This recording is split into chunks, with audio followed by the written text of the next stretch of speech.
Visitors arrive at the Museo Casa Enzo Ferrari in Modena expecting cars. They find them, of course. Gleaming Ferraris, arranged like sculptures under a futuristic yellow roof that curves overhead like aerodynamic engineering-made architecture. Tourists photograph themselves beside vehicles worth millions. Guides lead groups through exhibits celebrating championships, innovations, the legend of the man who turned Italian passion into global dominance. The museum sits attached to Enzo's birthplace, a modest brick workshop where his father fixed metal and young Enzo learned that tools could shape the world. The yellow glass structure and the old house stand side by side, progress embracing tradition. But neither building reveals the full story. The exhibits showcase speed and beauty. They do not showcase surveillance. They celebrate family loyalty, without mentioning the two families Enzo kept in separate houses. They honor genius without counting its human cost. Behind the polished displays lies a darker tale of rooms designed for control, of spaces where perfection demanded silence. For more than 5 decades, Enzo Ferrari lived above the sound of engines. His residence sat directly beside, sometimes within, the Maranello factory complex. The boundary between work and home did not exist in any meaningful sense. Windows looked onto assembly floors. Meetings conducted in domestic spaces concluded with walkthroughs of production lines still warm from the day's work. Visitors who came expecting the warmth of an Italian household found instead rooms that felt more like command centers than living quarters. The Maranello compound evolved gradually through the 1,940 and 50 seconds as Ferrari shifted from a racing operation into a manufacturer of road cars. Enzo did not hire architects to create grand estates. He built what he needed: functional spaces, rooms designed around sightlines and proximity to the factory rather than comfort or beauty. From certain windows in his private quarters, he could observe workers arriving for their shifts, watch the gates, monitor who entered and who left, and when. The aesthetic was deliberate austerity. Dark wood furniture, minimal decoration, harsh lighting that left no shadows to soften edges. Colleagues who visited the Maranello residence later described an atmosphere of controlled tension, everything in its place, nothing superfluous. The rooms communicated a philosophy before Enzo spoke a word. His office occupied the most strategic position, positioned so that anyone entering had to cross empty floor space while Enzo watched from behind his desk. The furniture arrangement was not accidental. Visitors stood or sat in chairs placed at calculated distances, close enough to hear commands clearly, far enough to maintain the gulf between authority and subordinate. The desk itself faced the door directly, ensuring Enzo saw everyone who approached before they reached speaking distance. In Modena, a few kilometers from Maranello, Enzo maintained an apartment at Largo Garibaldi. This served as his other operational center. Meetings with drivers, negotiations with sponsors, confrontations with engineers who had displeased him. The space functioned less as a home than as an extension of the factory office. The same Spartan aesthetic, the same strategic positioning, the same message embedded in every design choice. This was power expressed through architecture. Enzo rose early. Accounts from those who worked closely with him describe a routine that varied little across decades. Morning inspection of the factory floor, walking slowly between stations, observing without speaking. Workers learned to feel his presence before seeing him. The sound of his footsteps, the particular quality of silence that followed him through the production halls. Afternoons brought visitors to whichever residence he currently occupied. Business partners, journalists, drivers seeking contracts or renegotiating terms. These meetings followed patterns Enzo controlled completely. He decided when conversations began and ended. He determined who sat and who stood. The physical environment reinforced what words alone might not convey. Here, in these rooms stripped of warmth or distraction, you existed on his terms or you did not exist at all. Yet for all the control embedded in bricks and furniture placement, Enzo's most carefully engineered architecture was familial. He maintained 2 households, 2 families existing in parallel, never intersecting, both under his governance. Laura Garello became his wife in 1923. Their marriage spanned more than 5 decades until her death in 1978. She lived in the spaces Enzo designated for her. managed the domestic sphere he allowed her to manage, raised their son Dino in rooms that, despite being nominated as family quarters, still carried Enzo's preferences for order over comfort. Laura reportedly tried to soften these spaces. Curtains, warmer colors, touches that might make a house feel like something other than an extension of industrial logic. Her influence created margins of warmth, but never reshaped the fundamental character Enzo imposed. Dino was born in 1932. His childhood unfolded in the shadow of factories, surrounded by the language of racing, absorbing his father's obsessions through proximity and repetition. But Enzo had a second family that existed outside legal recognition, outside public acknowledgement, yet very much under his architectural and emotional control. Lina Lardi was Enzo's mistress. Their relationship produced a son, Piero, born in 1945. This family occupied a separate residence, not hidden exactly, but never publicly claimed. Maranello was small enough that people knew, workers understood, yet the architecture of separation maintained fiction as fact, one family acknowledged, one family unspoken. Both shaped by Enzo's need to control not just careers and production schedules, but the most intimate structures of human connection. Piero grew up knowing he was Ferrari's son, and knowing he could not claim that identity openly. He lived in a house Enzo visited but did not officially inhabit. He existed in a space between recognition and denial, his entire childhood structured by his father's refusal to let personal life follow rules other than those he wrote. The public Enzo Ferrari was passionate, temperamental, deeply Italian. Journalists wrote about his emotional intensity, his theatrical arguments with drivers, his operatic approach to racing. The image sold cars and filled grandstands. It became inseparable from the Ferrari brand itself. The private Enzo was something else entirely. Cold, calculating, a man who believed that emotion was acceptable only when it served strategic purpose. The theatrical outbursts were tools, deployed to intimidate or manipulate. The apparent passion concealed an engineer's mind, constantly running calculations, measuring inputs against outputs, treating human relationships as systems to be optimized. Colleagues later recalled conversations in which Enzo spoke about drivers the way others might discuss machinery, replaceable parts, components that performed functions until they failed or required upgrading. This was not mere callousness born of repeated exposure to death, though that would come. This was foundational philosophy. Everything could be engineered. Everyone could be positioned, leveraged, controlled through careful application of rewards and consequences, through the architecture of dependency. He once reportedly told a journalist, in a rare moment of bluntness, that racing was not a game. Life was not a game.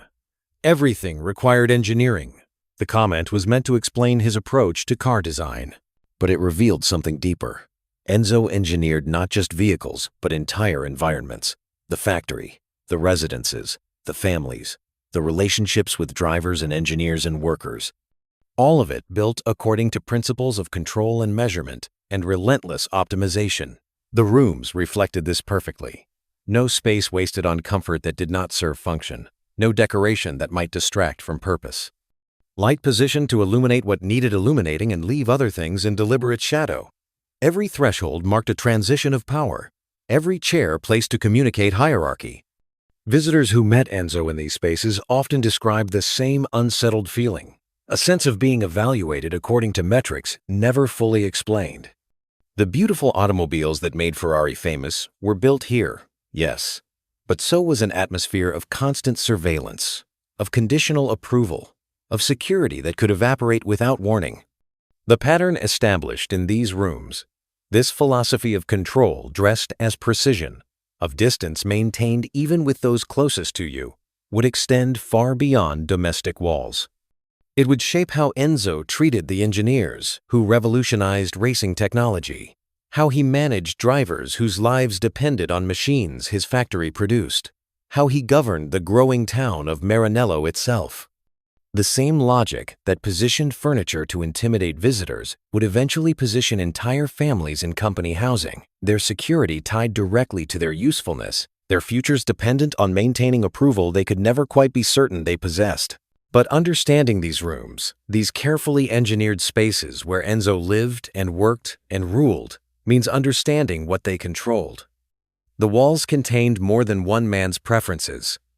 They contained a system, and that system extended through factory gates, into production halls, into the homes of workers who built the cars, into the lives of drivers who risked everything behind their wheels. The engines that made Ferrari famous were built by people who lived under conditions Enzo designed as carefully as he designed anything. The empire that began in these Spartan rooms would grow to encompass thousands of lives, each one positioned according to the same philosophy that governed where chairs sat in his office and which family could claim his name. The meeting room in Enzo's Maranello office held 8 men. None of them sat. Enzo never offered chairs during these gatherings, and no one dared to ask. They stood in a rough semicircle facing the desk where Enzo sat with his back to the window, his face partially shadowed, theirs fully lit. The arrangement was deliberate. He watched them clearly. They struggled to read his expressions. This was 1961. Ferrari had just won the championship. The cars had dominated the season. The engineers gathered in this room had revolutionized Formula One design. They had every reason to expect praise, perhaps bonuses, at minimum some acknowledgement of what they had accomplished together. Instead, Enzo spoke about weaknesses, problems he had observed, inefficiencies that would need correcting before the next season. His tone suggested the championship had been won despite their failures, not because of their brilliance. One engineer, emboldened by exhaustion or perhaps genuine confusion, began to respond. Enzo cut him off mid-sentence. If you cannot deliver perfection, the door is there. The man fell silent. The meeting continued another 20 minutes. When it ended, the engineers filed out without clarity about whether they had jobs or had just been warned. Their positions hung by threads. This ambiguity was not accidental. It was policy. Ferrari's inner circle, during the 1,950 seconds and 60 seconds, included some of the most talented automotive engineers in Europe: Carlo Citti, Giotto Bizzarini, Mauro Forghieri. Men who understood materials and aerodynamics and combustion with an intimacy that bordered on the mystical. They took Enzo's vision of speed and made it physical. Their innovations changed racing permanently, yet they worked under conditions that would have been unthinkable at most other manufacturers. Enzo pitted them against each other deliberately. He assigned overlapping responsibilities, told one engineer to solve a problem another had already been working on, then evaluated both solutions without explaining why he wanted redundancy. The engineers learned that collaboration could be interpreted as conspiracy, that helping a colleague might mean undermining your own position. Trust became a liability in an environment where Enzo rewarded competition and punished solidarity. Public humiliation was common. Meetings where Enzo would critique work in front of the entire team, dissecting failures with clinical precision while the responsible engineer stood silent. Former employees, interviewed decades later after Enzo's death, released them from fear of retribution, described these sessions as performances. Enzo establishing dominance, demonstrating that brilliance offered no protection, that yesterday's achievement purchased no security for tomorrow. Carlo Citti engineered the 156 that won the 1961 championship. The car was a masterpiece. Lightweight, powerful, balanced. It dominated circuits across Europe. Within months of that triumph, Citti was gone, fired after disagreements with Enzo over technical direction and management structure. The message to other engineers was unmistakable. Even championship-winning work guaranteed nothing. Even indispensability could evaporate in an afternoon. Giotto Bizzarini followed shortly after. Then, others. A mass departure of technical talent that would have crippled most companies. Ferrari absorbed the losses and continued. Enzo believed in systems, not individuals. Brilliant engineers existed in the world. If some left, others would arrive, drawn by the Ferrari name and the chance to work on machines that represented the absolute edge of automotive possibility. And they did arrive. Despite the stories, despite the warnings from those who had departed, because the work itself was extraordinary. A man whose name appears in no official records, a composite drawn from accounts of multiple engineers whose stories survive only in fragments, can stand for dozens. Call him Marco. He joined Ferrari in 1955, young, ambitious, trained at Politecnico di Milano with degrees that should have guaranteed comfortable positions anywhere in European industry. Marco came because building racing cars mattered more than comfort. For 15 years he worked at Maranello, contributed to designs that won races, set records, pushed the boundaries of what internal combustion engines could achieve. He never knew, on any given morning, whether this would be his last day. Enzo's moods were unpredictable. A slight perceived in one meeting could end a career. A suggestion interpreted as criticism could trigger dismissal. Marco learned to measure his words with the same precision he applied to mechanical tolerances. The work consumed him. 70-hour weeks during racing season, all-night sessions before major competitions, testing schedules that meant months away from family. Marco accepted this because the alternative was leaving. And leaving meant abandoning the most challenging, most meaningful work he had ever encountered. But the cost accumulated in ways that became clear only later. Marriages strained by absence and stress, children who grew up watching their father disappear into the factory for days at a time. Health deteriorating under sustained pressure and irregular sleep. Marco stayed because the work was extraordinary. The work was also destroying him, slowly, in increments too small to trigger alarm until years had passed and the damage was irreversible. Loyalty was everything in Enzo's system. Yet loyalty was defined entirely on his terms. Drivers faced even more explicit control. Contracts in the 1,950 seconds and 60 seconds gave Ferrari near total authority over a driver's career and public image. Drivers could not speak to journalists without permission, could not participate in non-Ferrari racing events without explicit approval, could not publicly discuss mechanical failures or safety concerns.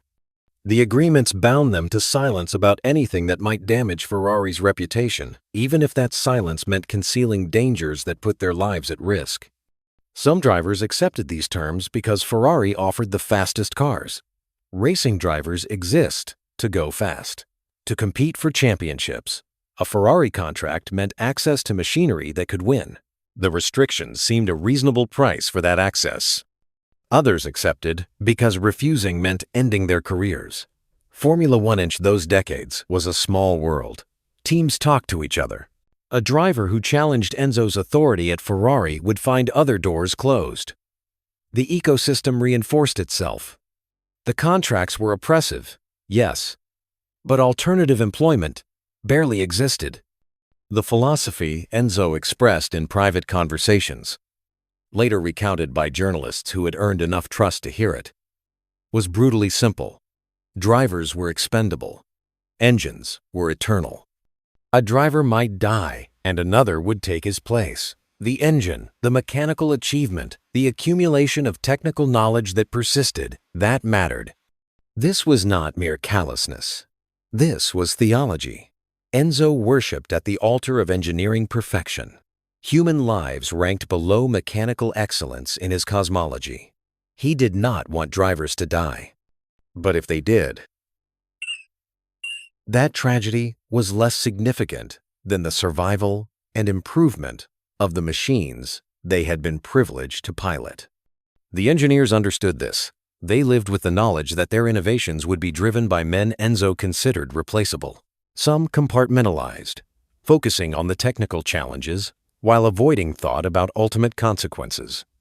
Others found the contradiction unbearable and eventually left, trading the cutting edge for companies where human life carried greater weight than lap times. Those who stayed developed coping mechanisms, dark humor, unspoken agreements, never to discuss certain subjects in certain contexts, a shared understanding that survival meant accepting things they would have rejected as unthinkable if they worked anywhere else. The paradox was real and inescapable.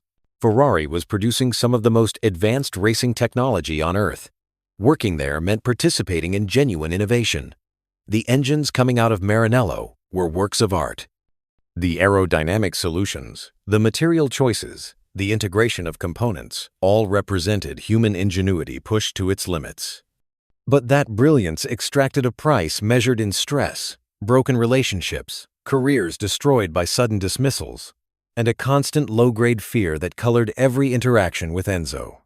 Former team managers recalled the same pattern: generous one month, glacial the next, supportive during a crisis, then turning on the person who had resolved it. The inconsistency was not a flaw in Enzo's character. It was a tool. People kept off balance were easier to control. Security that evaporated without warning taught everyone that their positions depended entirely on Enzo's continued approval, which could never be taken for granted.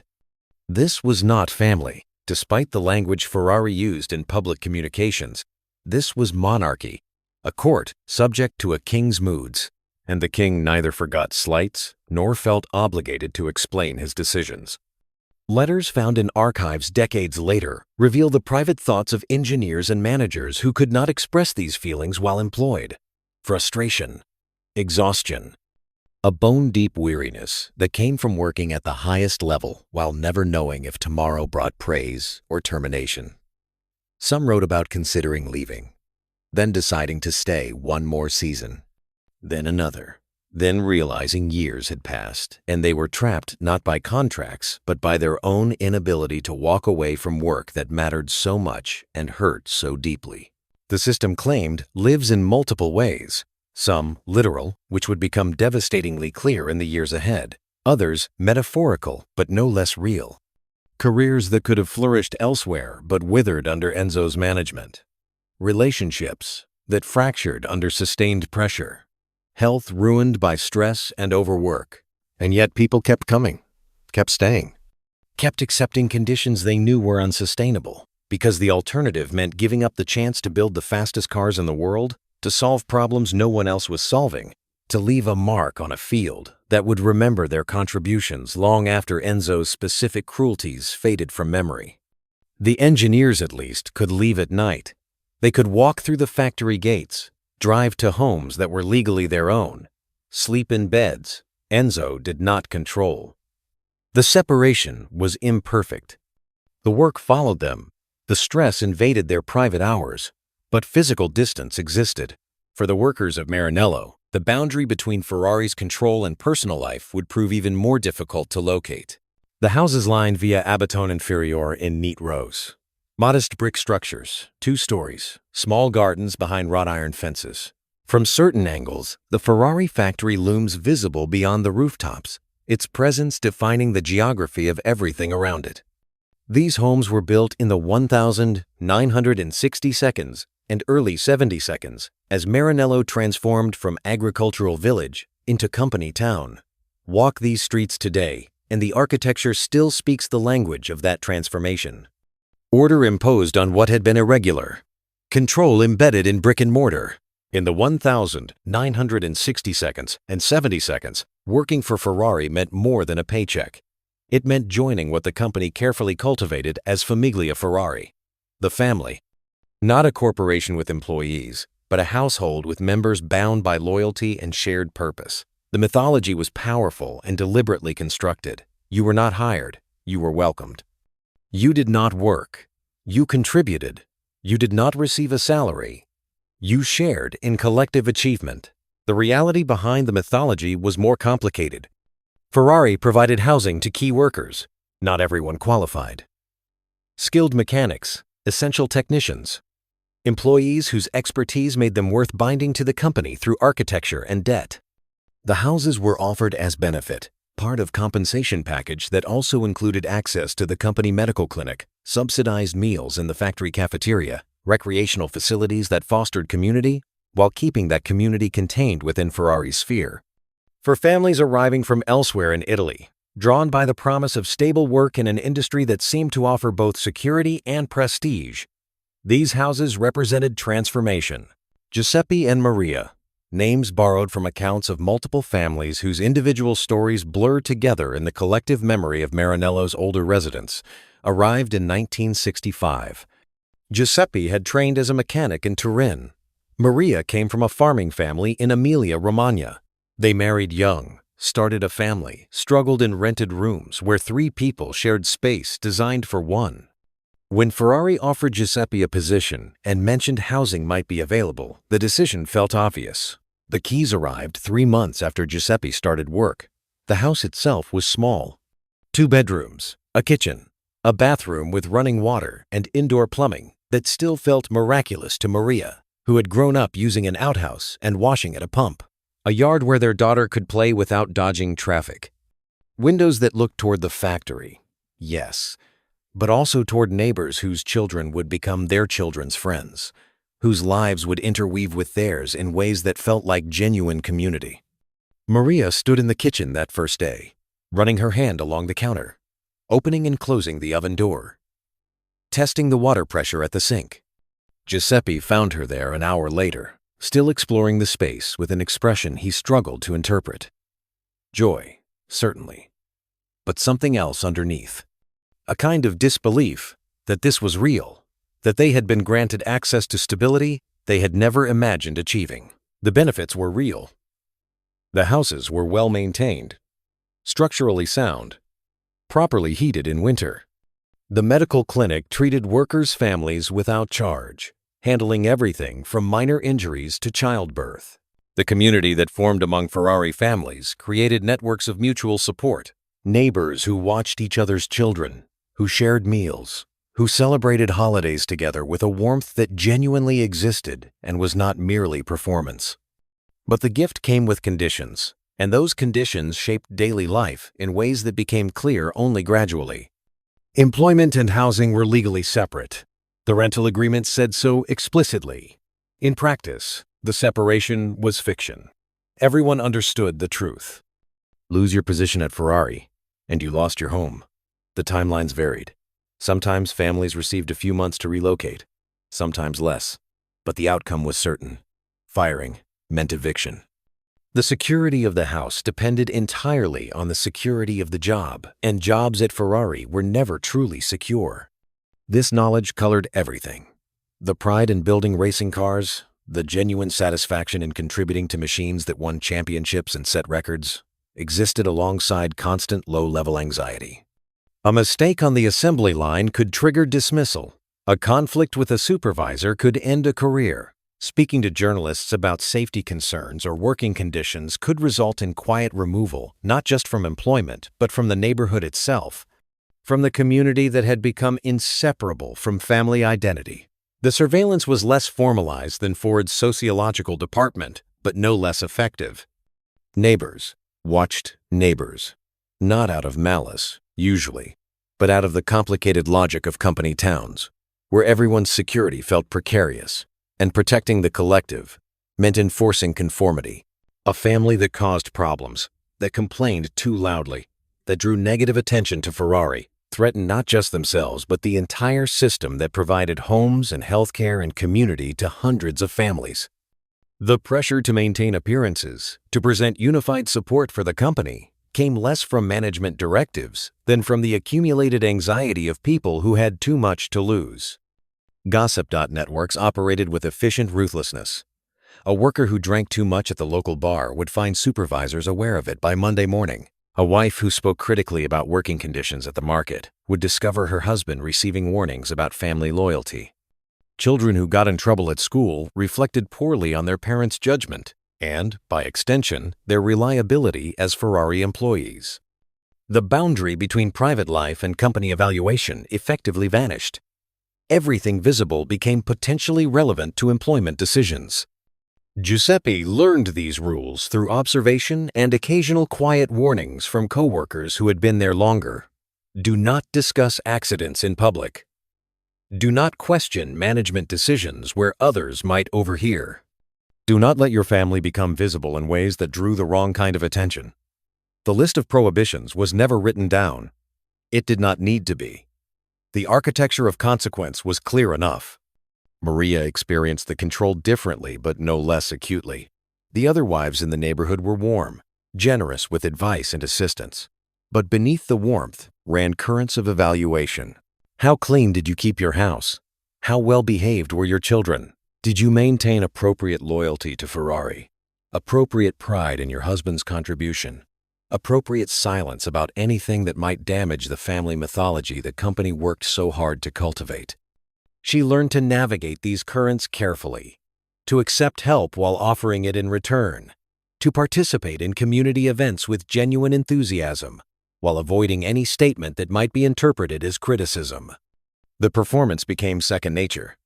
After a few years, Maria sometimes struggled to locate the boundary between what she truly felt and what she had trained herself to express. The wages at Ferrari were not exceptional. In fact, compared to other automotive manufacturers, they often lagged. But workers accepted this because the total compensation package, when housing and benefits were factored in, seemed adequate.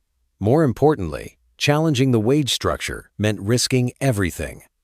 Strikes were rare. Union organizing faced obstacles both official and unofficial. Workers who pushed too hard for collective bargaining found themselves without jobs and without homes, examples that discouraged others from following their path. This was the bargain: security in exchange for silence, community in exchange for conformity, pride in building extraordinary machines in exchange for accepting that your life existed at the pleasure of a company that could revoke everything on short notice. Some families thrived within this system, found genuine satisfaction in the work, genuine connection in the community, genuine meaning in contributing to Ferrari's racing legacy. For them, the restrictions felt like reasonable trade-offs for stability and purpose. They raised children who grew up proud to say their parents built Ferraris, who absorbed the mythology without recognizing its costs, who carried the familia Ferrari identity into adulthood with uncomplicated loyalty. Other families endured, recognized the cage but saw no viable alternative. Giuseppe stayed for 30 years, retiring in the mid-1990s with a pension and continued access to the house he had occupied for 3 decades. The arrangement had provided for his family. His daughter attended university, something neither he nor Maria had managed. The stability allowed planning, saving, accumulating the small securities that made life feel less precarious. But it extracted a price measured in stress that never fully dissipated, in the constant awareness that everything depended on maintaining approval that could be withdrawn without warning, in the erosion of any clear boundary between work and home when the factory owned both your livelihood and the walls around your family. Workers who violated the unspoken rules discovered how quickly belonging could transform into exile. A mechanic who spoke to journalists about safety issues in the mid-1970s found himself fired within the week and evicted within the month. His neighbors, the same families who had celebrated birthdays and holidays with his children, watched the moving truck with expressions of carefully maintained neutrality. Sympathy was dangerous. Association with someone who had broken faith with Ferrari could spread contamination. The family disappeared from Maranello. Their house was cleaned, repainted, and occupied by a new family within 2 months. The cycle continued. This pattern, control dressed as family, surveillance disguised as community, echoed what Henry Ford had built in Dearborn decades earlier. The mechanisms differed. Ferrari relied more on social pressure and less on formal inspection programs. The Italian context brought different cultural assumptions about loyalty and belonging, but the fundamental equation remained the same. Housing as leverage, community as tool of conformity, security offered with one hand while the other held quiet threat. The difference was narrative. Ford's company towns were criticized eventually, studied by labor historians as examples of corporate overreach. Ferrari's company town was absorbed into the legend. The houses became part of the mystique. Working at Ferrari meant living Ferrari. The total identification was presented not as loss of autonomy, but as privilege, as access to something special. And for many, it was both, simultaneously. Privilege and prison. Opportunity and exploitation. Genuine community built on foundation of conditional security. Maranello today still carries traces of this history. The houses remain, some occupied by descendants of original families, others sold to people with no connection to Ferrari beyond geography. The factory still dominates, though ownership has passed through Fiat to Stellantis, though modern labor laws have created protections that did not exist in the 1960s and 70s. Retired workers, The ones willing to speak honestly now that retirement has severed the most direct dependencies describe those decades with complicated nostalgia, pride in the work, gratitude for stability, resentment toward the control, recognition that the system that provided for their families also diminished them in ways that took years to fully understand. But the tightest control Enzo Ferrari exercised was not over workers who could, at least in theory, leave. It was over his own family, over the son who carried his name and his expectations, over the separate households he maintained with an architect's precision, over the emotional landscape of people whose only choice was to inhabit spaces he designed for them. Whether they fit those designs or not, Dino Ferrari stood at the window of the family home in Modena, watching his father's car pull away toward the factory. It was early, not yet 7 in the morning. The streets were empty except for workers beginning their commutes. Dino had been awake for hours. Sleep came irregularly now, interrupted by muscle cramps and a fatigue that never fully lifted no matter how long he rested. The room behind him carried his mother's touch. Laura had decorated these spaces with care, choosing fabrics and colors that softened the austerity Enzo preferred. Curtains that filtered morning light into something gentle, furniture that invited sitting rather than commanded attention, small concessions to warmth in a household that otherwise reflected the factory's logic of function over comfort. But no amount of decoration could remove the weight. Dino felt it in every conversation with his father, every expectation voiced or implied, every moment when what he was struggled against, what he was supposed to become. Enzo Ferrari maintained 2 families, 2 separate households existing in parallel across Modena and its surroundings. The arrangement was known but not discussed, acknowledged through silence rather than statement. Laura Garello married Enzo in 1923. Their partnership spanned more than 5 decades, surviving Enzo's affairs, his obsessions, his increasing retreat into the world of racing where human relationships ranked below mechanical perfection. She managed the domestic sphere he rarely occupied fully even when physically present. She raised Dino largely without his father's day-to-day involvement, though Enzo's influence shaped the boy's life as completely as architecture shapes movement through space. Laura tried to create sanctuary within walls that Enzo's personality had already claimed. She succeeded partially. The home felt different from the factory compound, softer around the edges. But it could never escape being Enzo's territory, his rules, his expectations, his vision of what family should accomplish. Dino was born the 19th of January, 1932. From early childhood, he absorbed his father's world. The language of engines and aerodynamics, the rituals of racing seasons, the hierarchy that placed mechanical achievement above almost everything else. Visitors remembered a bright child, curious about engineering, asking questions that revealed genuine understanding rather than mere mimicry. As Dino grew, 2 things became clear. He possessed real talent for automotive design, and his body was failing. Muscular dystrophy manifests differently in different patients. For Dino, it meant progressive weakness, muscles that fatigued quickly, coordination that deteriorated gradually but persistently. By his teens, physical activities most boys took for granted became challenges. By his early 20s, simply walking required conscious effort. Enzo noticed. How could he not? But acknowledgement and acceptance were different things. Enzo believed in engineering solutions. Problems existed to be solved through proper application of intelligence and will. A body that would not cooperate was simply another design challenge requiring the right approach. He pushed Dino toward the company, not gently, not with accommodation for physical limitations. Enzo wanted an heir who could lead Ferrari into the next generation, who understood racing as he understood it, who possessed both technical brilliance and the ruthlessness necessary to run an empire built on speed and calculated risk. Dino contributed genuinely to Ferrari's technical development. His work on engine design, particularly on 6-cylinder configurations, reflected real innovation. Engineers who worked with him recalled a mind that grasped complex mechanical relationships intuitively. He did not merely repeat his father's ideas. He developed his own approaches, his own solutions to problems that had frustrated others. But the work exhausted him. Hours at the factory left him depleted in ways that went beyond normal tiredness. His colleagues watched him struggle and said nothing, following Enzo's unspoken rule that weakness was not to be acknowledged, that limitations were impediments to overcome rather than realities to accommodate. The cage that held Dino was built from love. Not the warm, unconditional variety, but love nonetheless. Enzo adored his son, saw in him the possibility of continuity. The chance for Ferrari to extend beyond one man's lifetime into something approaching dynasty. That love was real and sincere. It was also conditional, contingent on Dino fulfilling a destiny his body could not support. Family dinners at the Modena home followed predictable patterns.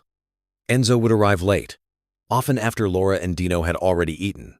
Conversation circled racing, technical problems at the factory, upcoming competitions, rival manufacturers, personnel decisions.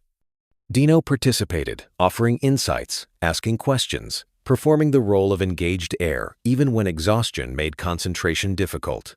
Laura watched these exchanges with an expression that revealed nothing. She understood what was happening to her son, understood that Enzo's expectations were grinding him down. But challenging Enzo directly accomplished nothing except creating conflict that made life harder for everyone.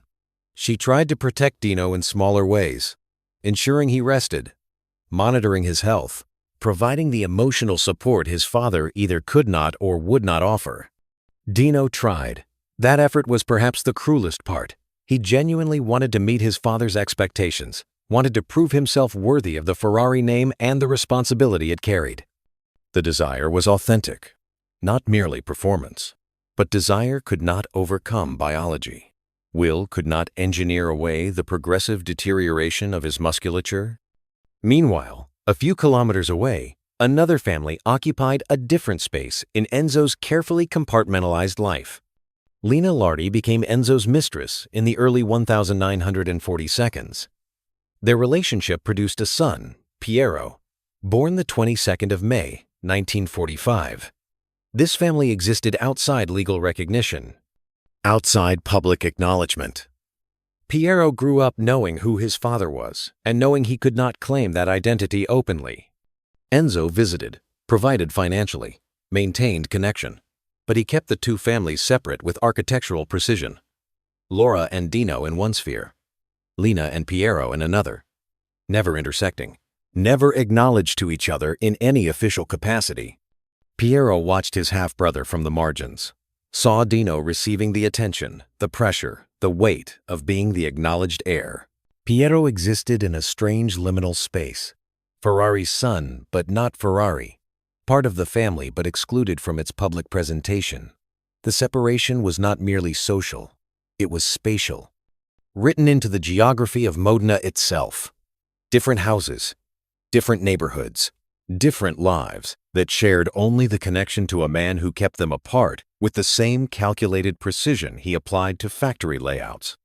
For Piero, the position was frustrating, but also, in some ways, freeing.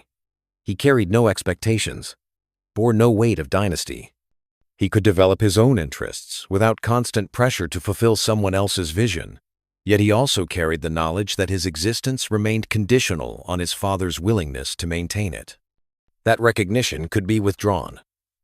That he occupied a position with no legal protection and no guaranteed future. This was Enzo's domestic architecture.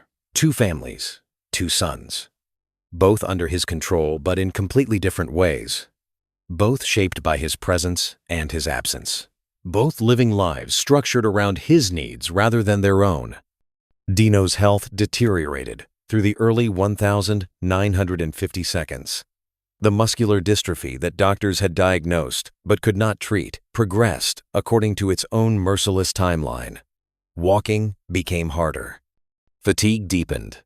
Simple tasks required increasing effort.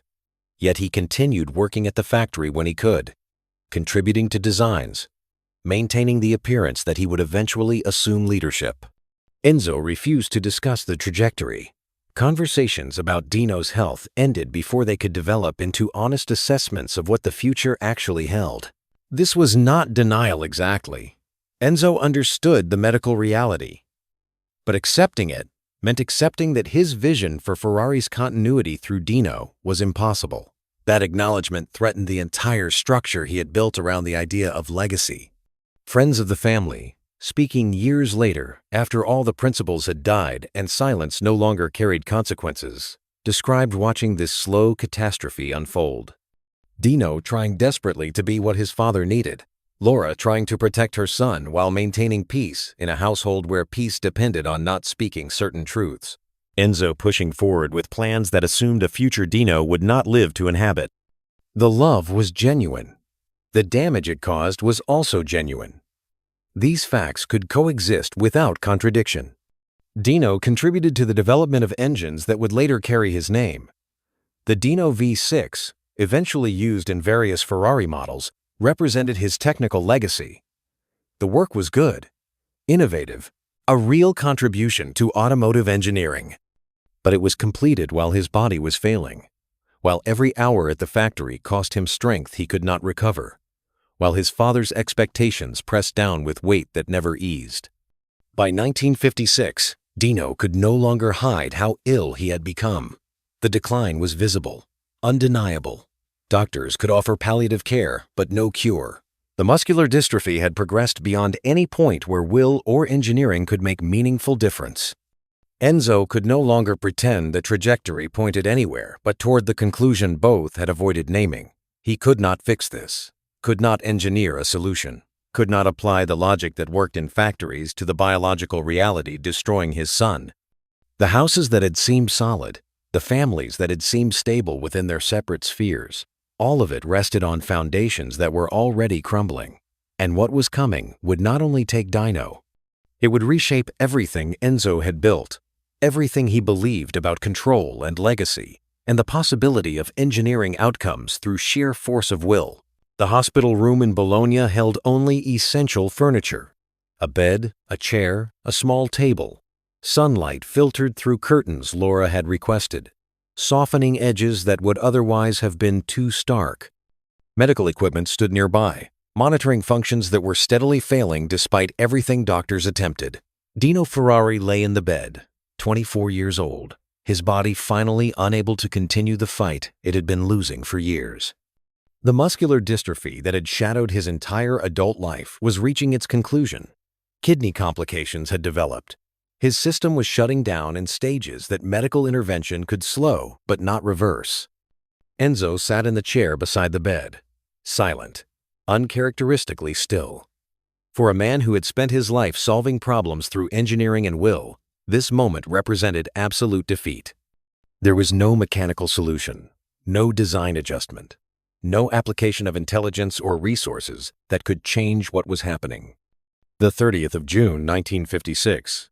Dino died that morning with his parents present. The official cause listed complications from muscular dystrophy. The unofficial cause was simpler. His body had given everything it could give and had nothing left. Enzo's grief was immediate and profound. Those who saw him in the days following described a man transformed by loss. The controlled persona cracked. The careful separation he maintained between emotion and business collapsed temporarily.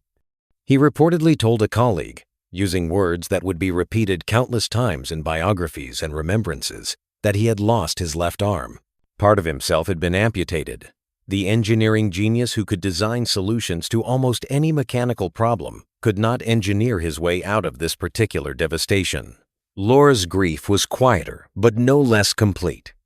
She had watched her son struggle for years, had tried to protect him from the weight of expectations he could never meet, had known this ending was coming without being able to prepare for its arrival. In the immediate aftermath, the Modena household fell silent. The rooms Laura had tried to warm became monuments to absence. The funeral drew colleagues, competitors, journalists. Enzo attended with the same controlled exterior he had shown at countless public events. But those close enough to observe noticed the signs. The rigid posture, the silence that extended longer than usual, the way his gaze would fix on distant points rather than the people speaking to him. Grief affected Enzo in ways that became clear only gradually. In the short term, he retreated into work, spent longer hours at the factory, threw himself into technical problems with intensity that bordered on obsession. Colleagues understood they should not mention Dino's name, should not reference the loss, should simply continue as though a fundamental change had not occurred. But Enzo also made a decision that would define Ferrari for decades. He named an engine configuration after his son. The Dino V6, a compact, lightweight design that Dino himself had contributed to during his time at the company, became the mechanical monument Enzo could build when stone memorials felt inadequate. The naming was not merely sentimental. It was Enzo's way of ensuring Dino's technical contributions survived in physical form. Every time the engine fired, every time it powered a car to victory or through city streets, Dino's name would be spoken. The engineering work would persist, even though the engineer had not. Yet the monument came with a shadow. Enzo's response to loss was not only memorialization, it was intensification of control. If he could not prevent his son's death, could not engineer a solution to biological failure, he would dominate what remained within his power to dominate. The grief transformed into harder management, stricter expectations, less tolerance for human weakness in any form. Engineers noticed the shift. The man who had always been demanding became unforgiving. Mistakes that might previously have triggered sharp words now triggered dismissals. The emotional distance Enzo had maintained, even with close colleagues, widened into something approaching isolation. He retreated behind the mechanisms of control he understood, using the factory and the racing team as instruments through which he could impose order on a world that had demonstrated its fundamental disorder by taking his son. This was the pattern that would repeat: loss leading to rigidity, grief channeled into domination, the inability to control one thing driving obsessive control over everything else.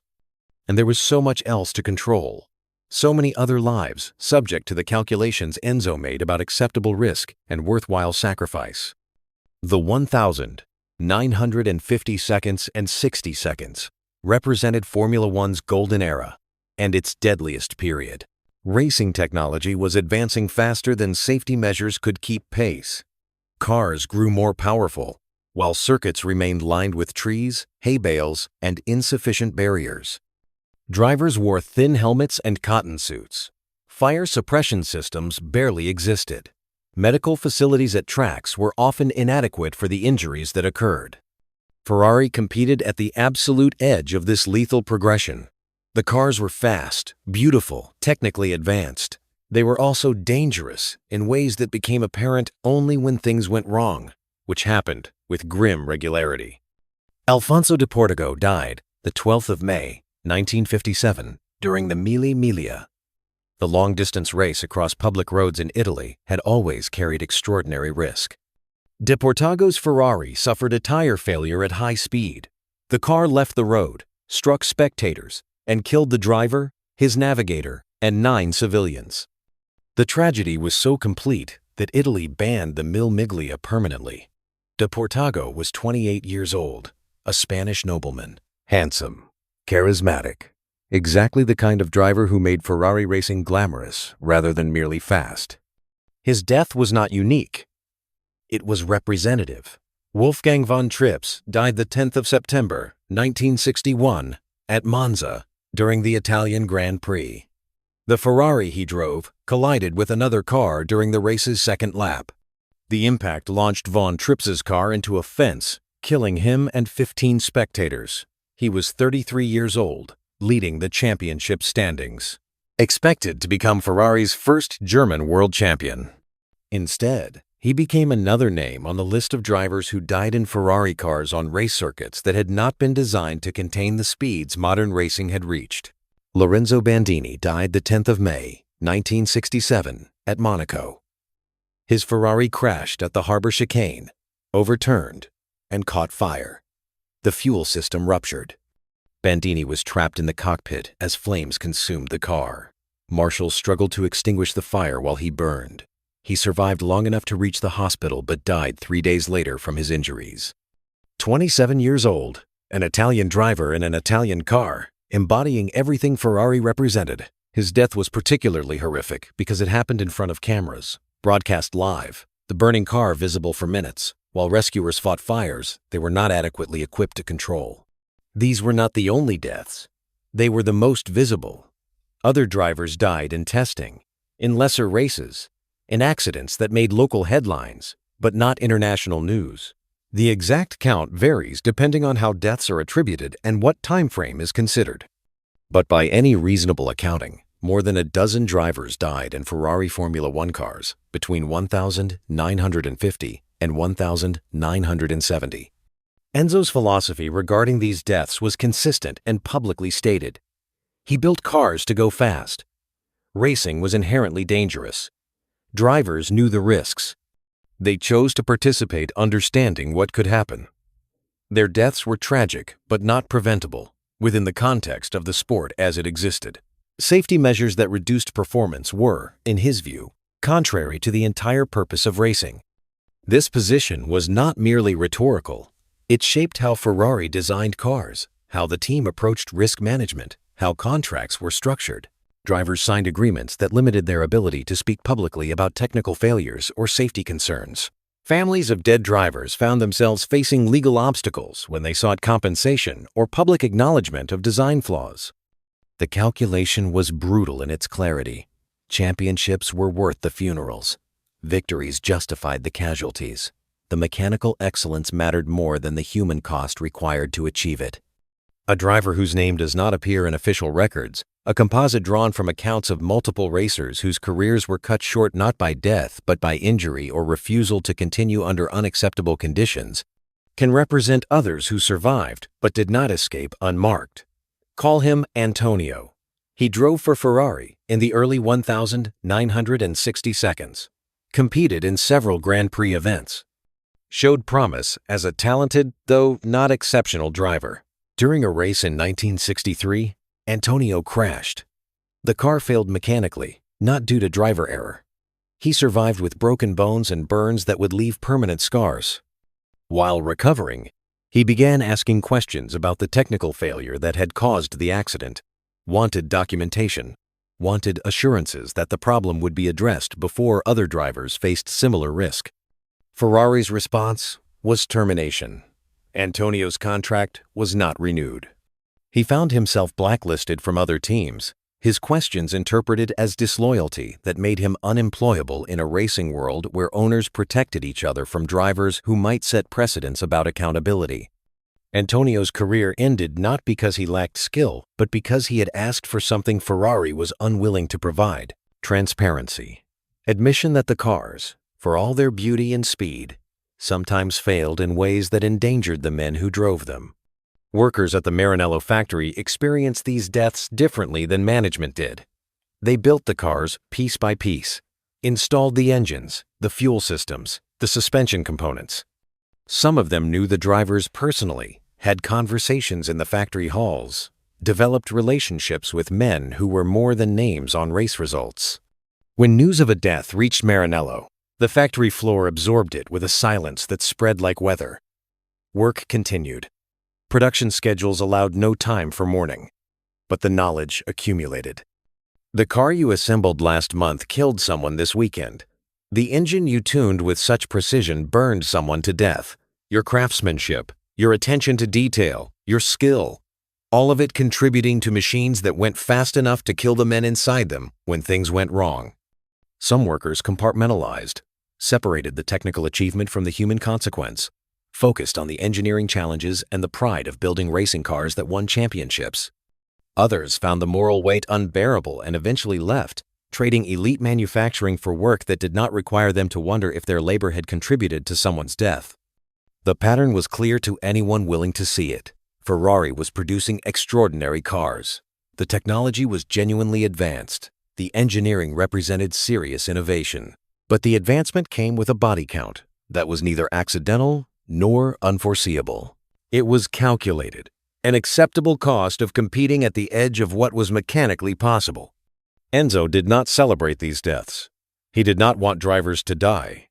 But when they did, his response was consistent. The racing continued. The cars continued to push boundaries. The philosophy that speed mattered more than safety remained unchanged. This was the empire at its peak and at its most lethal.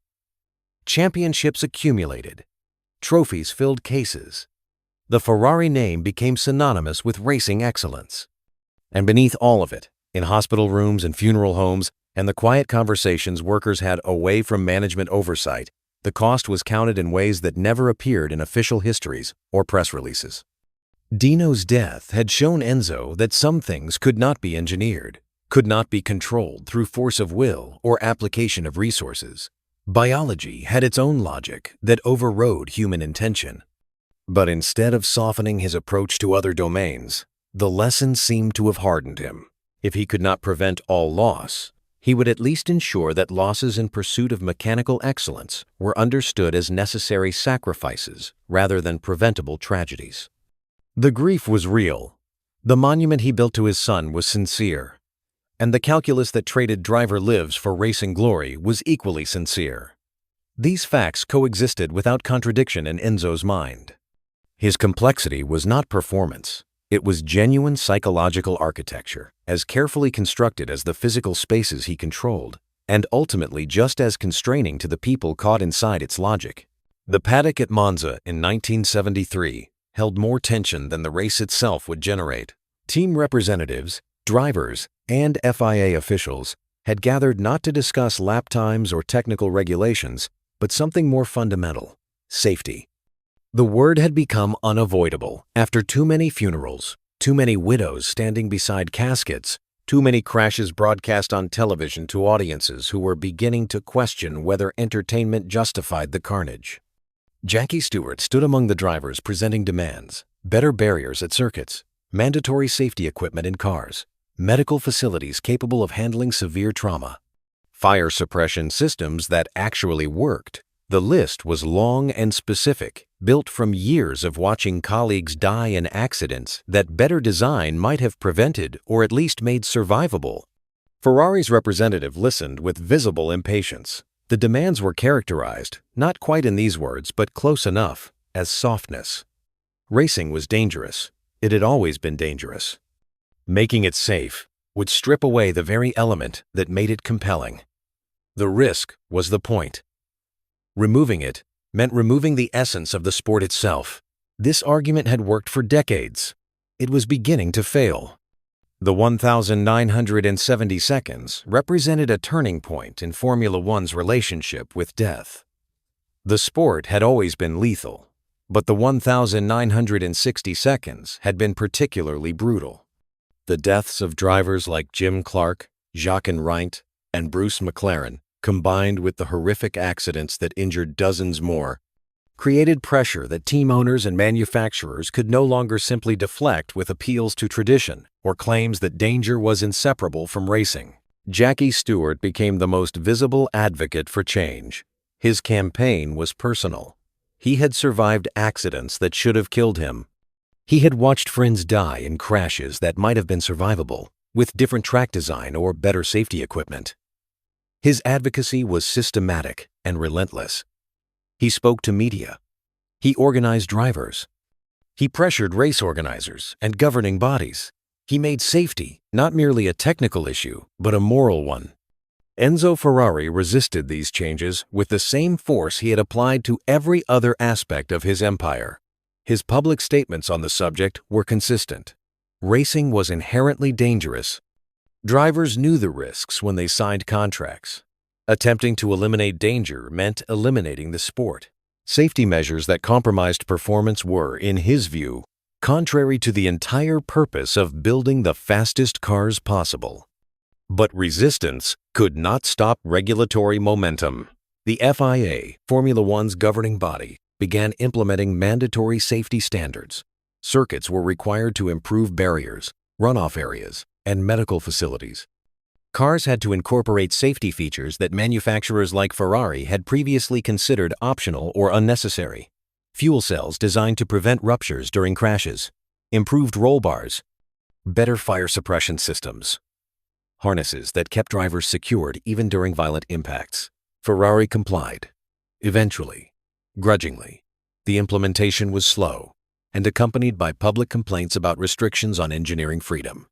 Enzo saw safety regulations as interference, bureaucratic meddling that constrained the pursuit of speed. That some of these regulations would save lives did not, in his calculus, justify the compromise they represented. The philosophical resistance revealed something about how Enzo understood racing. Not primarily as sport, not as entertainment, but as engineering challenge where human life ranked below mechanical perfection. Drivers were components. Important, yes. Talented, certainly, but ultimately replaceable in ways that technical knowledge and mechanical innovation were not. This worldview, which had seemed merely old-fashioned in the 1,950 seconds, and perhaps brutal but defensible in the 1,960 seconds, was becoming untenable by the mid-1,970 seconds. The world was changing. Enzo was not changing with it. The empire began to fray in ways that went beyond safety debates. Key personnel departed. Engineers who had spent decades at Ferrari left after conflicts with Enzo over technical direction or management philosophy. Team principals resigned or were fired following disagreements that would have been resolved through compromise at companies where ego ranked below function. The pattern was familiar. Enzo had always run Ferrari as personal monarchy, but as he aged, the authority became more rigid, the tolerance for dissent more limited, the willingness to delegate effectively non-existent. Mauro Forghieri, one of Ferrari's most talented technical directors, experienced the cycle of favor and dismissal multiple times. Hired, fired, rehired, fired again. His crime was having opinions about car design that sometimes differed from Enzo's. His talent kept bringing him back. Enzo's need for absolute control kept sending him away. The instability created technical inconsistencies that showed in race results. Legal battles multiplied. Families of drivers who had died in Ferrari cars began pursuing lawsuits that previous generations had been too intimidated or financially constrained to file.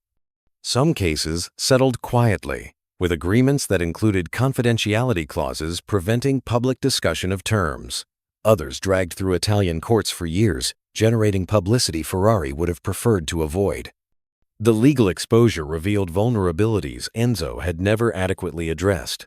Contracts that bound drivers to silence about safety issues looked increasingly indefensible. Company policies that prioritized performance over protection became harder to justify in depositions and courtroom testimony. Ferrari's lawyers worked to minimize damage, but the accumulating cases created reputational costs that no amount of racing victories could fully offset. And then, personal loss compounded professional decline. Laura Garello Ferrari died the 23rd of February 1978. She was 77 years old. The marriage had spanned 55 years, surviving Enzo's affairs, his obsessions, the long stretches when the factory claimed him more completely than family ever could. She had managed the household, raised Dino, maintained the domestic infrastructure that allowed Enzo to focus entirely on racing without needing to consider what that focus cost everyone around him. Her death left Enzo more isolated than he perhaps realized. Laura had been buffer and translator. She had maintained connections to the world beyond Ferrari, had softened the edges of Enzo's personality in social contexts, had preserved relationships Enzo's single-minded focus would otherwise have destroyed. Without her, the walls around him felt higher, the distances greater. Yet even in grief, Enzo maintained the architectural separation he had imposed on his personal life. His relationship with Lina Lardi and their son Piero remained officially unacknowledged. Piero was 43 years old in 1988, a grown man who had lived his entire life in the shadow of his father's public family. Italian law at the time made legitimizing children born outside marriage legally complicated, but more than law prevented recognition. Enzo had built an entire structure around keeping his family separate. Even after Laura's death removed the most obvious obstacle to acknowledging Piero, Enzo maintained the division. The habit of control had become stronger than the circumstances that originally justified it. Piero worked quietly in Ferrari's administrative structure, contributing without official family status, present but unnamed in the company his father had built. The arrangement satisfied no one completely, but had achieved a kind of stability through sheer duration. Changing it would have required Enzo to admit that the architectural separation he had enforced for decades served no purpose beyond his own need for compartmentalization. He was not capable of that admission. Factory workers, meanwhile, were experiencing their own transformation. The generation that had arrived in the 1,950 seconds and 60 seconds, grateful for company housing and willing to accept surveillance as price of security, was aging out. Their children and the new hires entering Maranello in the 1,970 seconds carried different expectations. They had grown up in an Italy where labor organizing was not only legal but increasingly common, where workers questioned rather than automatically accepting company authority, where the Famiglia Ferrari mythology seemed less compelling than concrete improvements in wages and conditions. Quiet unionization efforts began. Not the dramatic strikes or public confrontations that occurred at other Italian manufacturers, but organizing nonetheless. Workers sharing information about pay scales, comparing conditions with other automotive plants, building networks of solidarity that existed parallel to the official company structure. Management noticed and responded with the tools available. Some organizers were fired. Others found themselves transferred to less desirable positions. But the underlying momentum was harder to stop than individual workers were to punish. The company-town dynamics that had defined Maranello for decades were eroding. Younger workers did not want company housing with its implicit surveillance and conditional security. They preferred to live elsewhere, to maintain separation between work and home that their parents' generation had never achieved. The very benefits Ferrari had used to bind workers to the company were becoming less attractive than autonomy, and hanging over all of it was the deal with Fiat. In 1969, facing financial pressures that even Ferrari's racing success could not fully resolve, Enzo had sold 50% of the company to Fiat. The transaction preserved Ferrari's independence nominally. Enzo retained control of racing operations, but the reality was more complicated. Fiat ownership meant Fiat oversight. Decisions that had once been entirely Enzo's now required consultation, negotiation, compromise with partners whose priorities did not always align with his vision. Enzo had traded financial stability for autonomy. The bargain was rational. It probably saved Ferrari from bankruptcy, but it meant that the absolute control he had exercised for decades was no longer absolute. The walls he had built around his empire now had doors others could open. By the late 1,970 seconds, Enzo was in his 80s, still mentally sharp in some domains, increasingly rigid in others, still capable of technical insights, less capable of adapting to changing contexts. The racing world he had helped create was moving past him. Safety standards he opposed were becoming mandatory. Driver contracts that once gave teams near total control were being challenged in courts and renegotiated with more equitable terms. The autocratic management style that had defined Ferrari faced pressures from workers, from regulators, from changing cultural expectations about how companies should treat employees. Enzo responded to these pressures not by adapting, but by retreating. He spent more time at the Maranello compound, less at public events, gave fewer interviews, delegated more authority to managers who understood that real power still resided with the aging founder and that decisions contrary to his known preferences would not stand regardless of formal structures. The factory still produced cars. The racing team still competed. The Ferrari name still carried immense prestige. But the man at the center was losing his grip, not primarily to competitors or market forces, but to time itself, to changes in regulation and culture that he could not prevent through engineering or force of will, to the accumulating weight of decades spent imposing control that was always temporary, always dependent on his continued presence and authority. He was not ready to let go, but readiness was irrelevant. Time was not asking permission. By the 1,980 seconds, Enzo Ferrari was in his 80s. The cars still bore his name. The factory still ran.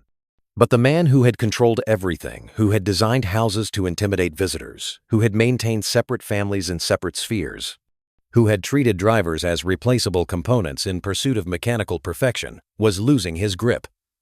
Not to rivals, not to competition, to mortality itself.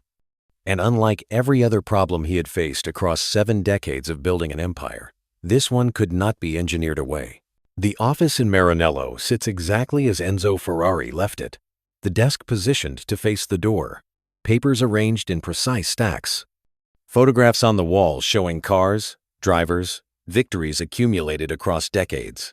The room is preserved now, maintained by people who understand it as historical artifact rather than working space. Visitors pass through in guided groups, listening to accounts of what happened here, who sat in that chair, which decisions were made across this particular surface. But in the mid-1980 seconds, this was still Enzo's territory, his command center, the place from which he attempted to maintain control, even as age and circumstance eroded his ability to enforce that control effectively. Enzo's final years followed a pattern of gradual withdrawal. He rarely left the Maranello compound by the mid-1980 seconds. Public appearances became exceptional rather than routine. Interviews grew infrequent, carefully managed, often conducted in his office where he could control the environment and limit exposure.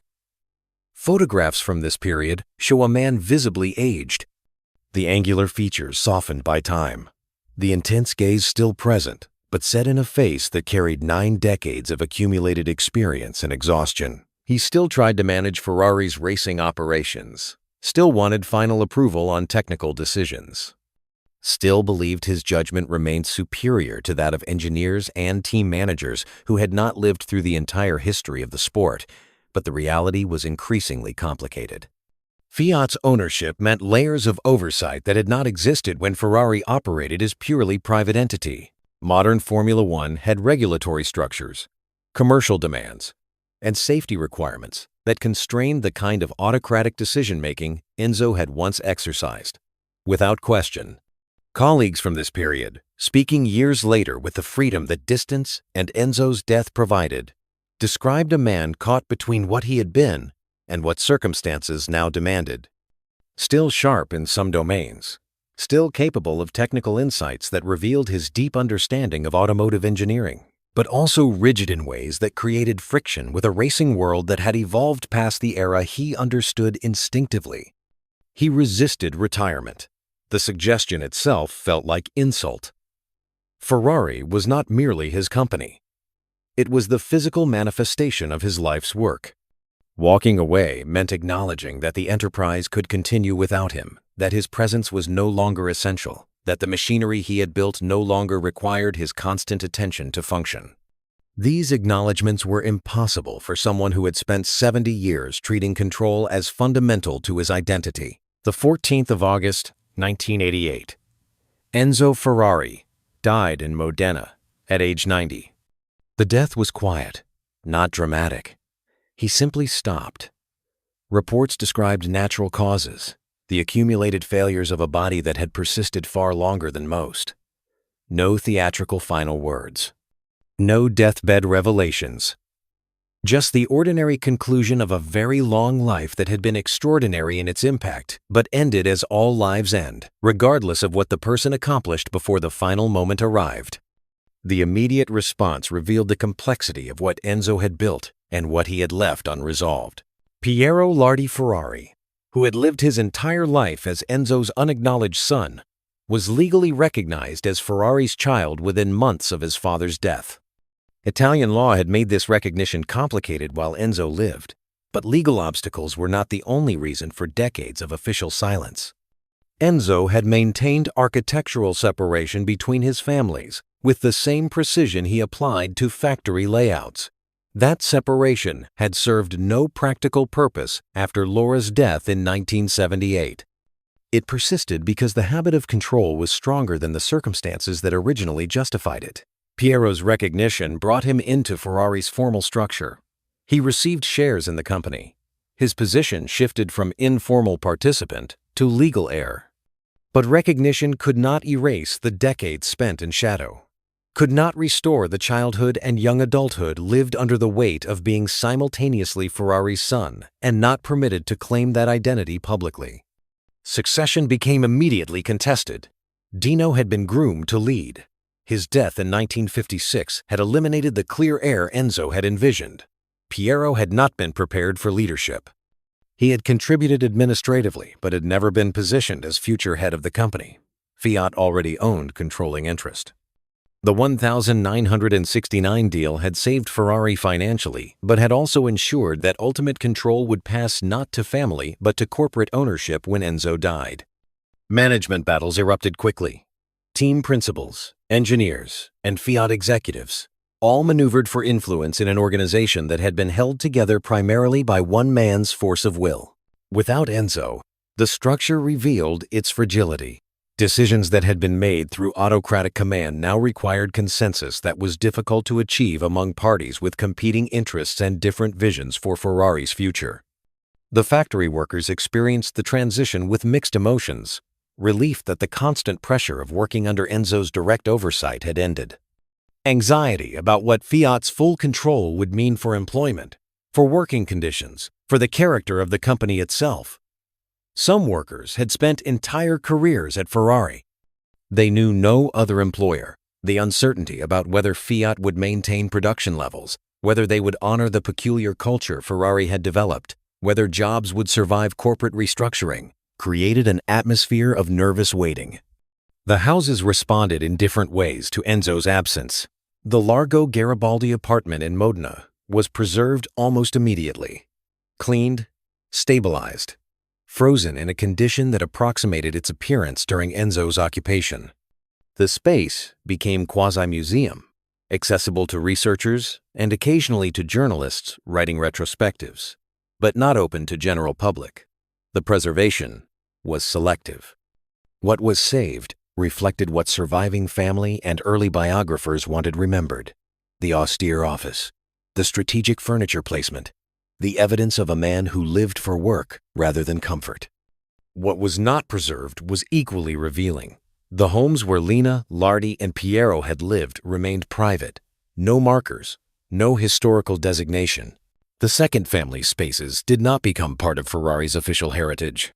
The architectural separation Enzo had enforced during his life continued after his death, written into which buildings received preservation and which remained deliberately unmarked. The Maranello compound faced more complicated questions. Parts of it were still active factory. Other sections had been Enzo's residence. Separating the industrial from the personal, deciding which spaces to preserve and which to modify for continued production use, required negotiations that extended over years. Eventually, portions were designated for eventual museum conversion. Enzo's office was preserved in place.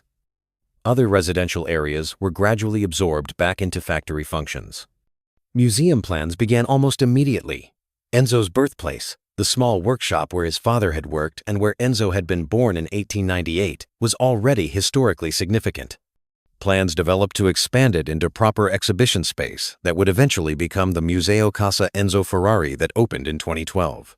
The focus was celebration, the cars, the racing victories. The technical innovations, the rise from modest provincial beginnings to global automotive dominance. What these early plans did not include were the difficult stories, the surveillance of workers, the manipulation of engineers, the driver deaths, the two families kept separate for decades, the human costs behind the championship trophies. These elements existed in archives and in the memories of people who had worked at Ferrari or lived in Maranello during Enzo's reign, but they were not part of the narrative being constructed for public consumption. The racing world's response was predictably mixed. Official tributes emphasized genius, the man who had built an automotive empire from nothing, who had competed at the highest level for decades, whose cars had won more races and championships than any other constructor could claim. These tributes were sincere. The achievements were real. Enzo had genuinely transformed both road cars and racing. The silence about costs was equally pronounced. Few obituaries mentioned the driver death toll. Fewer still examined the working conditions at Ferrari's factories or the autocratic management style that had defined the company. The memorialization focused on what could be celebrated, while quietly setting aside what could not. Some drivers who had survived Ferrari's golden era offered more complicated assessments in private conversations. Though few were willing to speak on record, While so many people connected to the company remained alive and potentially litigious, they remembered brilliance. They also remembered fear. The cars that went faster than anything else, the management that treated them as replaceable, the contracts that bound them to silence, the friends who had died in Ferraris and whose deaths were absorbed into racing mythology rather than examined as potentially preventable tragedies. Workers at Maranello, the ones willing to speak honestly, described relief mixed with uncertainty, and for some, genuine grief. Enzo had been difficult, demanding, capable of cruelty, but he had also been constant. The factory had operated according to his vision for so long that imagining it without him was genuinely difficult. Some workers feared that corporate ownership would strip away whatever remained of Ferrari's distinctive character. Others hoped it would bring more stability, better conditions, management that operated according to modern labor standards rather than one man's autocratic whims. The death did not bring closure. It brought transformation. The houses that had embodied Enzo's control began their slow conversion into museums and memorials. The company shifted from personal monarchy to corporate ownership. The stories about what had happened in those houses, in the factory, on the race circuits, began to shift as the people who had lived under Enzo's authority found they could speak more freely without fear of his retaliation. But decades would pass before the full complexity could be publicly acknowledged, before museums would tell stories that went beyond celebration, before the descendants of workers and drivers could add their voices to historical accounts, before the architecture Enzo had used to enforce control could be reinterpreted as evidence of systems that were worth examining critically rather than simply admiring. The empire was passing from the hands that built it into the hands of those who would inherit it. And what they would make of that inheritance, which stories they would choose to tell and which to continue suppressing, remained to be seen. The visitor walks through the Museo Casa Enzo Ferrari on a Tuesday morning. The yellow roof curves overhead, futuristic architecture attached to the modest brick workshop where Enzo was born. The contrast is deliberate. Progress embracing history. Innovation anchored to humble origins. Inside, Ferraris gleam under carefully positioned lights. The 125S from 1947, Ferrari's first car. The 250 GTO, arguably the most valuable automobile ever built. Formula One cars from championship seasons, their bodywork still carrying sponsor logos and racing numbers. Each vehicle is accompanied by plaques explaining technical specifications, race victories, the year it entered production or competition. The exhibition halls tell a story. A young man from Modena who loved racing and built an empire. A visionary who transformed automotive engineering. A passionate Italian whose cars embodied speed, beauty, and national pride. Photographs show Enzo at various ages. Young and angular in racing gear. Middle-aged in his office. Elderly but still commanding. Dark glasses concealing his gaze. What the placards do not mention is harder to see but no less present for those who know to look for it.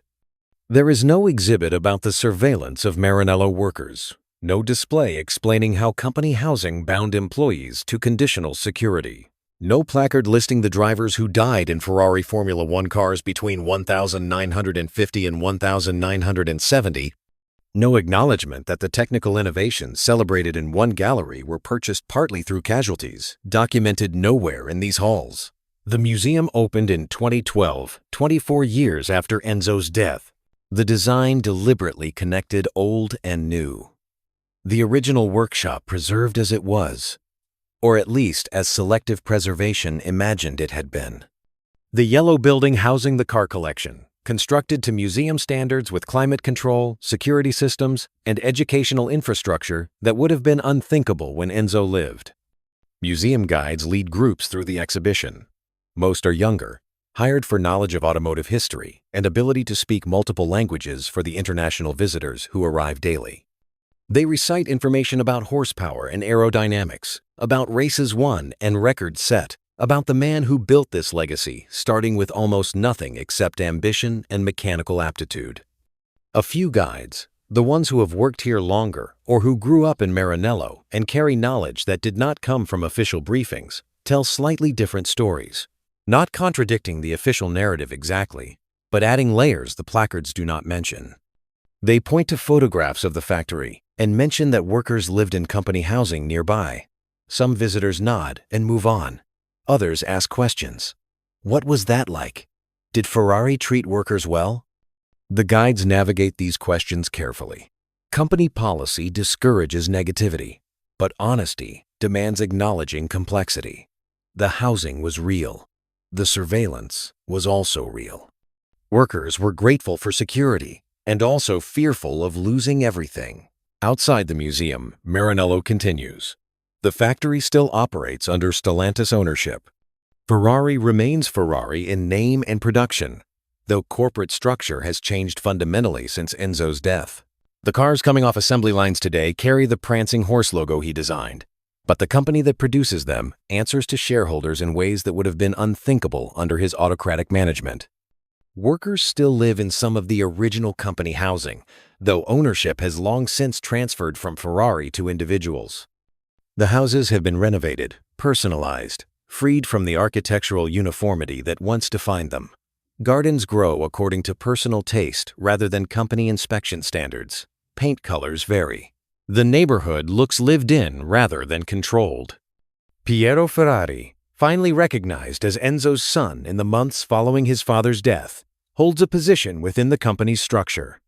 He owns shares, attends meetings, contributes to decisions about Ferrari's direction. His late recognition gave him legal standing, but could not erase the decades spent in shadow. He rarely speaks publicly about his relationship with his father. When he does, the comments are carefully measured. Pride in Ferrari's achievements. Acknowledgement that Enzo was complicated. Silence about the personal costs of being kept separate from the acknowledged family for 43 years. Some of the oldest workers, the ones who arrived in the 1,950 seconds and 60 seconds and stayed until retirement in the 1,990 seconds and 2000s, have begun recording their memories. Not through official Ferrari channels, but through local historians and amateur archivists who understand that these stories will disappear when the last people who lived them die.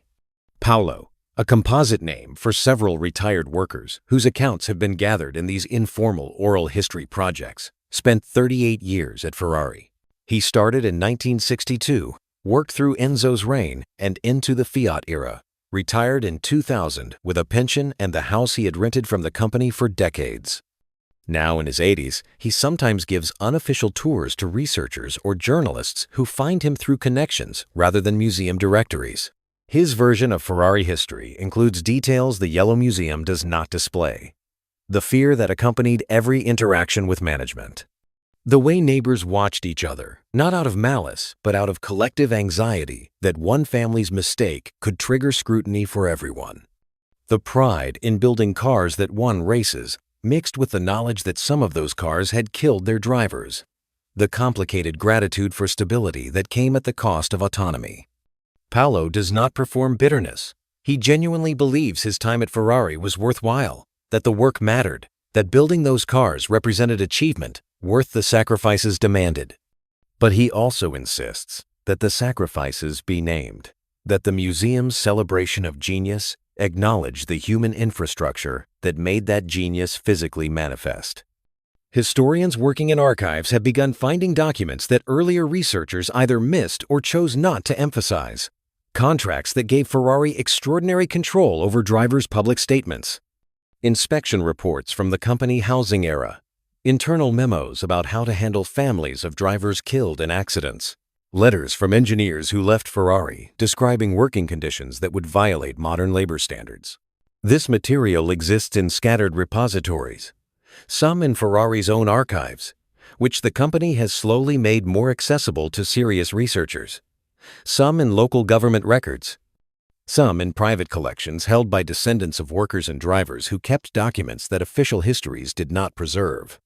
The accumulation of this material is creating a more complete picture, not replacing the museum's narrative of innovation and achievement, but adding context that makes the story more complicated and more honest. Families of drivers who died in Ferrari cars decades ago have begun speaking more openly. For years, many remained silent, bound by non-disclosure agreements, or simply unwilling to fight a company with resources far exceeding their own. As time passes and the people most directly implicated die, descendants have started sharing what they inherited. Photographs, letters, accounts of how the company responded to deaths, how compensation was handled or withheld, how silence was purchased or enforced. Some seek acknowledgement more than financial compensation. They want the drivers remembered not just as names on a list of champions, but as people who died in cars that might have been designed differently, driven on circuits that might have been made safer, protected by equipment that technology could have provided if performance had not been valued above survival. The museum has not incorporated these stories yet. The official narrative remains largely unchanged from what was planned in the 1,990 seconds and implemented when the Yellow Building opened in 2012. But pressure builds slowly. Researchers publishing more complete histories. Journalists writing retrospectives that include uncomfortable details. The gradual shift in how automotive history is told, with more attention to labor conditions and safety failures, and less uncritical celebration of the men whose names appeared on corporate letterhead. Maranello itself has changed in ways that would have been unimaginable during Enzo's lifetime. The factory operates according to modern labor agreements. Workers are unionized. Disputes are handled through established procedures rather than autocratic decree. The company-town dynamics that once dominated have largely dissolved. People work at Ferrari and live in Maranello, without the two being inseparably linked through architecture and conditional security. Yet traces remain. The houses still stand. The factory still occupies the same ground. The geography of the town still reflects decisions Enzo made about where things should be built and how spaces should relate to each other. Walking certain streets, you can still feel the logic of the layout, still see how the architecture was meant to create proximity and oversight. And in small ways, the reclamation continues, not through dramatic gestures, but through accumulation of small acts of recovery. A retired worker recording memories, a historian publishing documents, a family sharing photographs, a museum guide offering context that goes beyond the official script. Each action adds another layer to the story, makes it harder to maintain simplified narratives, ensures that what happened in these houses and on these streets will be remembered with the complexity it deserves. The visitor in the museum reaches the final gallery. One last room showing Enzo's preserved office, the desk where he sat for decades, the chair positioned to command the space, the photographs on the walls. Everything clean, well-maintained, frozen at a moment that approximates, but does not exactly reproduce, how things were. A placard explains that this office represents Enzo Ferrari's workspace during his final years, that important decisions about racing and production were made here, that visitors are seeing the environment where a legend worked.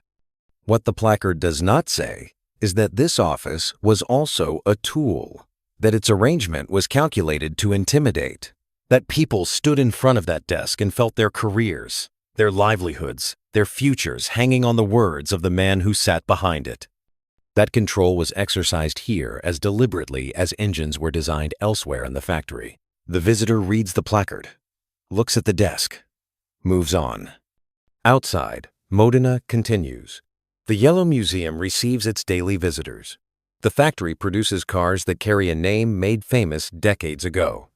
Retired workers meet in cafes and share stories that may or may not make it into official histories. Researchers sift through archives, finding evidence of what was hidden and what was simply never considered worth preserving. The houses Enzo controlled now serve purposes he never imagined. Families live in them, yes, but without the surveillance and conditional security that once defined occupation. The spaces have been reclaimed, not through revolution, but through the slow process of people refusing to let one version of events be the only version, refusing to let celebration erase cost, refusing to let museums determine which stories matter. Piero Ferrari, now in his late 70s, carries his father's legacy in ways both literal and figurative, shares in the company, a name that opens certain doors and closes others. Memories of a childhood spent in shadow and an adulthood spent navigating what recognition finally meant when it came too late to change the fundamental architecture of how he had been raised.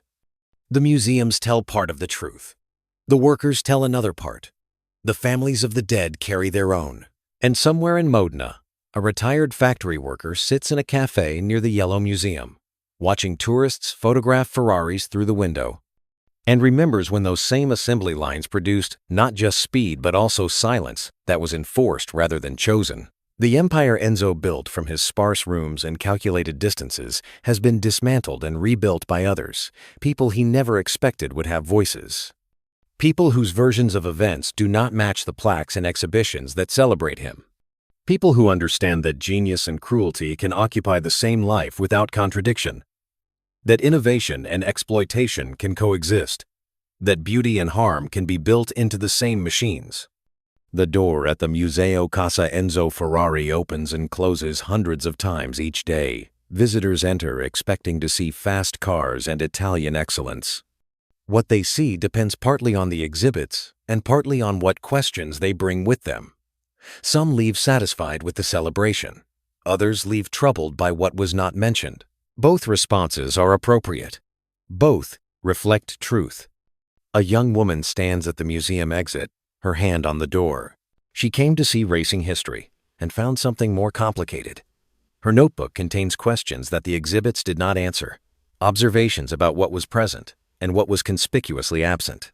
She steps out into Modena sunlight, carrying those questions with her. The houses are still standing. The stories are still being told.